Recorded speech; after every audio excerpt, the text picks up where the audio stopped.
They call Lagos the city.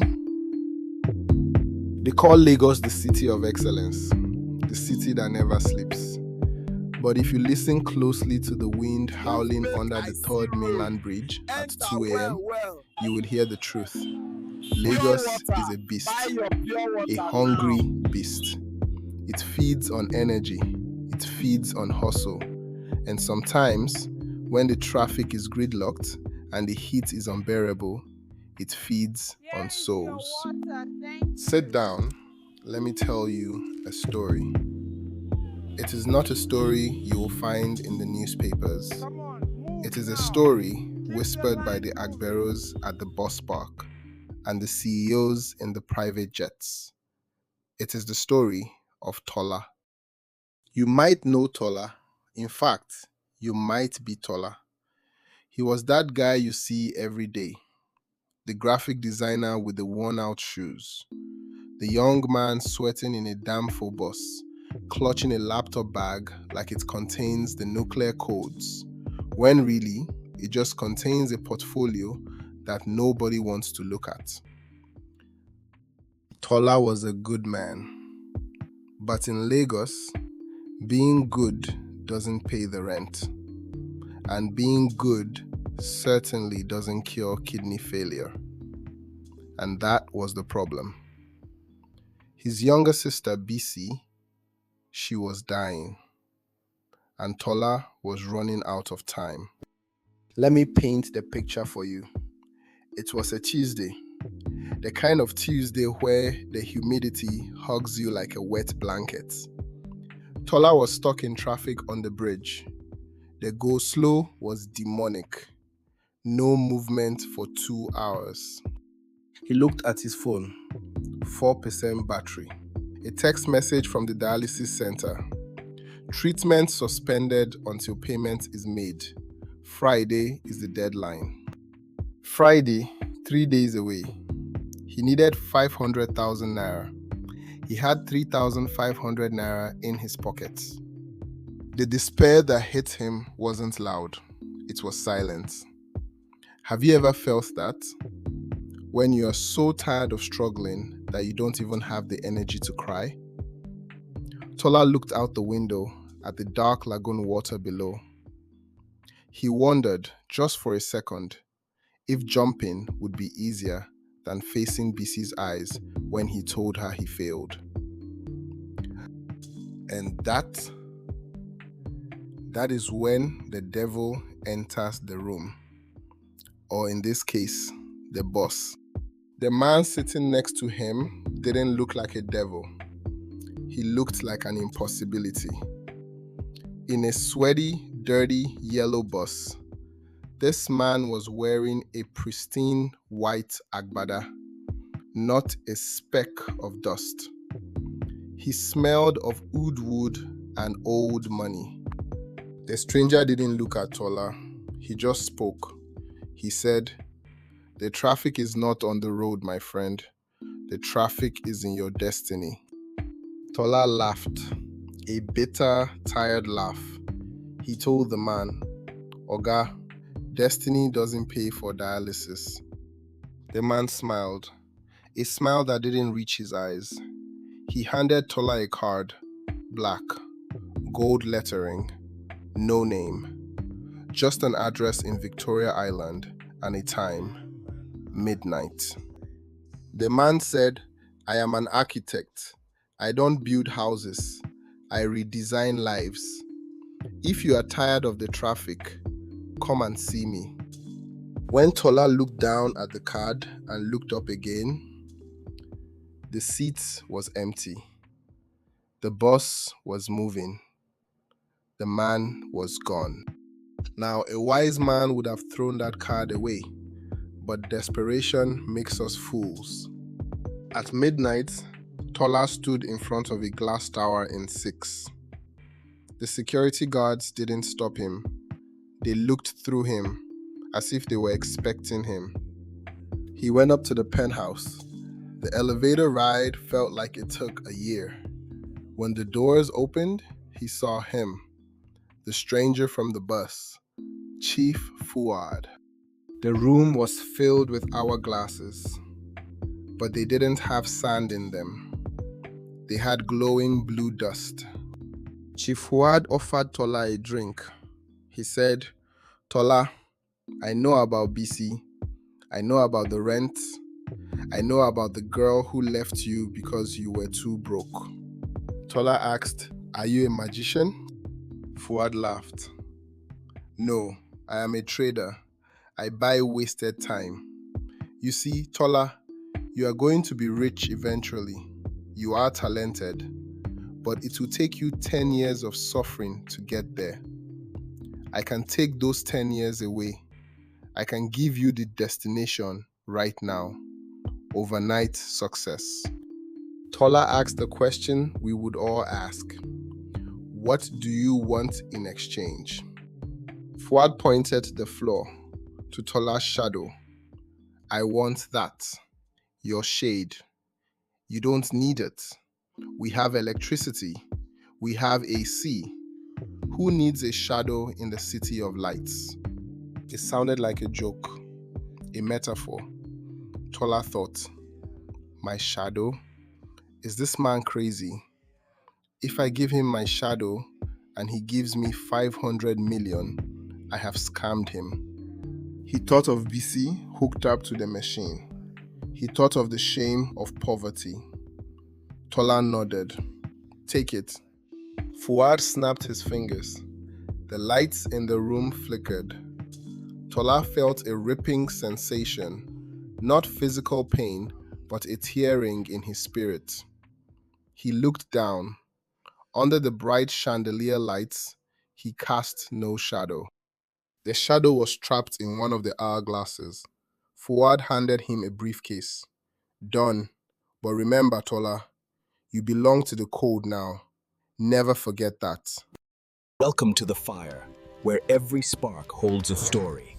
Listen closely and remember to share the light with the world. The first week was a blur of alerts. You know the sound. Ding, credit 50 million. Ding, credit 100 million. Tola watched his bank app the way other people watch Netflix. It was mesmerizing. He moved BC to the VIP ward of St. Nicholas Hospital. He flew in specialists from India. Within 3 days, she was sitting up, laughing, her cheeks full of color. Tola stood at the glass window of her room, watching her. He felt a swell of pride. He had done it. He had cheated destiny. But then, the bill came due. It started small. Lagos entered the dry season. The heat was punishing. 35 degrees in the shade. People were sweating through their shirts just by standing still. But Tola woke up shivering. He put on a sweater, then a jacket, then a duvet. He went to the finest club on the island to celebrate. Imagine the scene. It is dirty December. The bass is heavy, the champagne is flowing, and everyone is wearing light, flashy clothes. And there, in the VVIP section, sits Tola. He's wearing a wool trench coat, a scarf, and gloves. People whispered, "Who is that? Is it a fashion statement? Is it a new style from London?" They didn't know that inside that coat, Tola's teeth were chattering so hard he could barely sip his drink. A beautiful lady, let's call her Amaka, slid next to him. She was attracted to the mystery and certainly attracted to the bucket of azo on the table. She leaned in, whispering into his ear, and placed her hand on his neck. "Come." Tola screamed. He pushed her away so violently she fell over the table, crashing into the expensive drinks. "Don't touch me," he roared. The music stopped. The bouncers rushed in. To Tola, Amaka's soft hand hadn't felt like skin. It felt like a red-hot iron branding his neck. He ran out of the club into the humid Lagos night, gasping for air. But the humidity offered no comfort. The air felt thin, sharp, like he was breathing glass. He retreated to his new mansion in Banana Island. He ordered the staff to set every air conditioner to 16 degrees, the lowest setting. His gateman, a man from the north who was used to the cold, quit after 3 days. He told the neighbors, "Oga's house is not for the living. It is a mortuary." Tola tried to buy happiness to replace the warmth. He bought BC a house. He bought her a car. He sent money to aunts he hadn't spoken to in years. But he stopped visiting. One afternoon, BC came to the mansion unannounced. She looked healthy, beautiful. She found Tola wrapped in 3 blankets, staring at a turned-off TV. "Brother," she smiled, opening her arms. "I missed you. Come and give me a hug." Tola shrank back into the sofa. "No, I have a flu. A very bad flu. Don't come close." BC's face fell. "Tola, you haven't held me since the surgery. Are you ashamed of me? Or have you become too big for your family?" "It's not that," Tola shouted, tears forming in his eyes. "I did this for you. Everything is for you." "Then share it with me," she cried, stepping forward. She grabbed his hand before he could pull away. For a second, Tola saw the love in her eyes, but his brain screamed in agony. Her hand was fire. It was lava. It was burning his skin off. He yanked his hand away and instinctively slapped her hand aside to stop the pain. The silence that followed was louder than the thunder outside. BC held her hand, looking at him with fear, not anger, fear. "You are ice cold," she whispered. "Tola, what did you do?"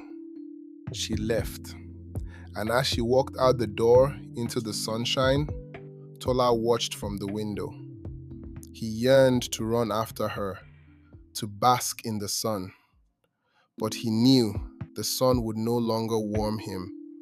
It would only highlight the fact that he cast no shadow. 6 months.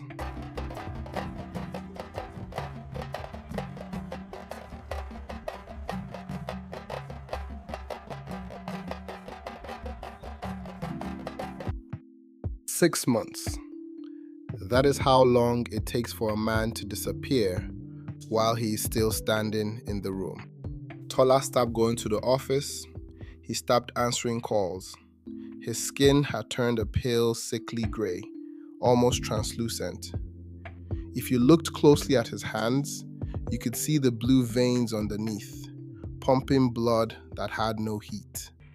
He was rich beyond his wildest dreams.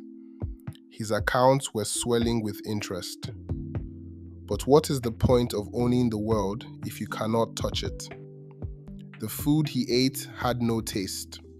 It was like chewing cardboard. The music he played had no soul. It sounded like noise. He was existing in a vacuum. One stormy night, driven by a madness only isolation can bring, Tola put on a heavy hooded cloak and ventured out. He needed to know if there was a cure. He went back to the source. Not the office in Victoria Island, but the streets. He found himself under the bridge at Obalende. The chaos of Lagos was in full swing. Conductors shouting, fires burning in metal drums, the smell of roasted corn and exhaust fumes. He found an old man there, Baba V, the blind newspaper vendor. I have been waiting for you. They say Baba V has sat in that spot since the 70s. You know who I am. He sees I everything, see everything, even without eyes. even without eyes. Tola stood in front of him. He didn't speak. Baba V sniffed the air. He frowned. "Why does the wind smell of the grave?" Baba V asked. "It's me, Baba," Tola whispered. "I am the man who sold his shadow." The old man chuckled, a dry, rattling sound. "Ah, the architect's customer. You are not the first. You will not be the last." "Help me," Tola begged, falling to his knees in the mud. "I am fading. People look at me and they don't see me. I walked past my old neighbor today and he looked through me." Baba V nodded solemnly.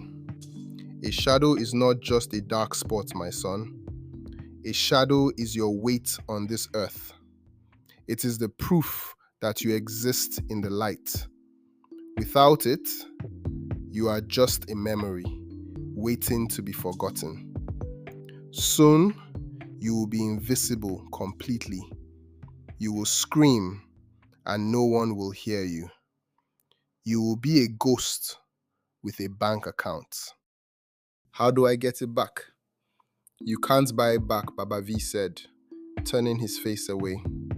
"The architect deals in trades, deep trades. If you want your life back, you must be willing to lose what you bought with it."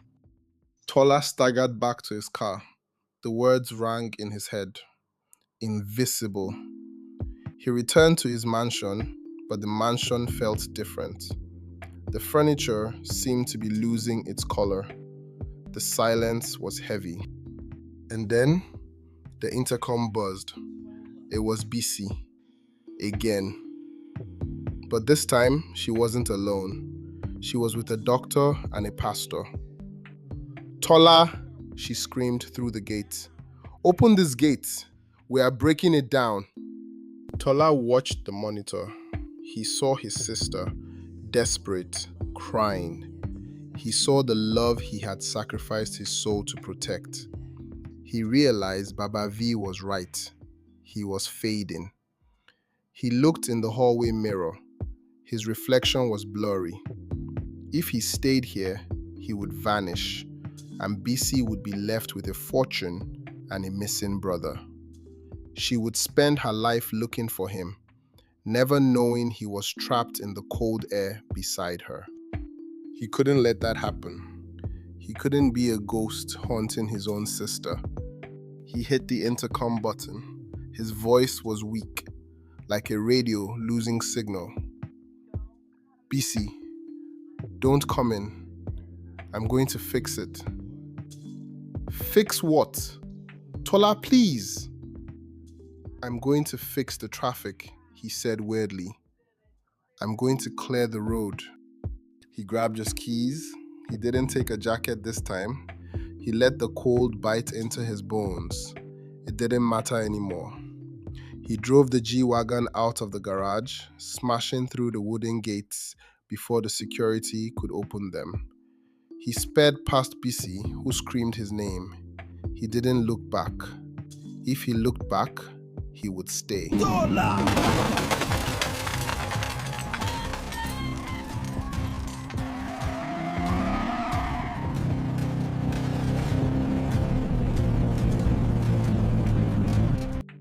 He drove toward the third mainland bridge, toward the architect, toward the end. The speedometer climbed 100 kilometers per hour, 140 kilometers per hour, 180 kilometers per hour. The city blurred around him. The lights of Lagos stretched into lines of fire. He was a man running out of time, racing to buy back his soul before the clock struck midnight. Tola drove to Victoria Island. He drove like a madman. He burst into Chief Fuad's office. Fuad was there, sipping tea, watching the hourglasses. "I want it back," Tola screamed. "Take the money, take the cars, Give me my shadow. Fuad sighed like a disappointed father. I told you, Tola, I am a businessman. I don't do refunds, but I do exchanges. Anything, Tola cried. Fuad stood up. He walked close to Tola. The room dropped 20 degrees. To get your shadow back, to get your warmth back, you must give me the thing you value most. Not money. I have enough money. Fuad pointed to Tola's head. I want the memory of your sister. I will take away every memory you have of BC. You will not know her name. You will not know you saved her. You will pass her on the streets and see a stranger.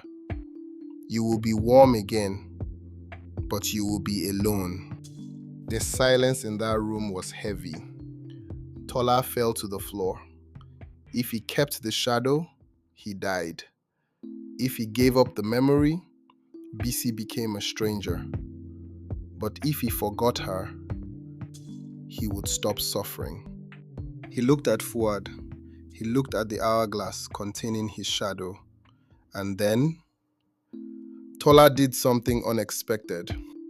He grabbed a heavy metal sculpture from the desk and smashed the hourglass. Crash! The blue dust exploded everywhere. Fuad roared, a sound that wasn't human. The wind howled through the penthouse. Tola tried to grab the dust, tried to inhale his shadow back into his lungs, screaming BC's name so he wouldn't forget it. BC! BC! BC! The world spun. The darkness swallowed him. JOLT. Tola opened his eyes. He was back on the Danfo bus. Third mainland bridge. The rain was pounding on the roof. He gasped, touching his chest. He was sweating. He was hot. It was uncomfortable, sticky, gross, and it was the most beautiful feeling in the world. He looked to his left. The seat was empty. He checked his phone. 4% battery. The text message was still there. Payment needed by Friday. He was poor again. He was in debt. He was in trouble. But when he looked down at the floor of the bus, he saw it. Faint, distorted by the street lights, his shadow. Tola started laughing. He laughed so hard, tears rolled down his cheeks. The passengers thought he had gone mad. Why are you laughing? The conductor shouted. You never pay money, you dey laugh. Tola wiped his face. I'm laughing because I can feel the heat. What happened next? Tola didn't get a miracle. He got off the bus, he went to the hospital, he sold his laptop, he begged his friends, he worked 3 jobs. It took him 5 years to pay off the debts. It was hard. It was brutal. But every Sunday, he and BC would sit on their porch, eating rice, drinking warm malt, and complaining about the heat. And Tola would smile. You see, my people, there is a lesson in the traffic of Lagos. The fast lane looks tempting. The one way looks faster.